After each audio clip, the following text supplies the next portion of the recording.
തിരുവനന്തപുരം പോത്തൻകോട് വീണ്ടും തെരുവുനായ ആക്രമണം.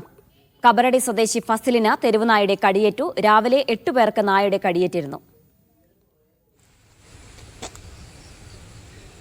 സഫാൻ VP-യുടെ വിശദാംശങ്ങൾ നൽകാനായി. സഫാൻ, എപ്പോഴായിരുന്നു ആക്രമണം? ഇവരുടെ പരിക്ക് എങ്ങനെയുണ്ട്?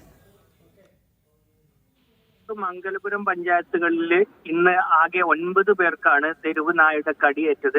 രാവിലെ 8 പേരെ കടിച്ച അതേ നായ തന്നെയാണ് കബറടി സ്വദേശിയായ ഫസലിനെയും കടിച്ചത്.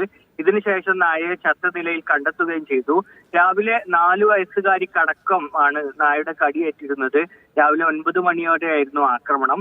കുട്ടിയുടെ മുഖത്തും തലക്കും കടിയേറ്റിട്ടുണ്ട്. രാവിലെ 4 വയസ്സുകാരി ദക്ഷിണയെ മെഡിക്കൽ കോളേജ് ആശുപത്രിയിൽ പ്രവേശിപ്പിച്ചിരിക്കുകയാണ്. ദക്ഷിണയുടെ മുത്തച്ഛൻ മംഗലാപുരം സ്വദേശിയായ രാജൻ എന്നിവരും ആശുപത്രിയിൽ ചികിത്സയിലാണ്. ഇതേ നായ തന്നെയാണ് നാട്ടുകാർ മറ്റൊരു സ്ഥലത്ത് ചത്ത നിലയിൽ കണ്ടെത്തിയിരിക്കുന്നത്.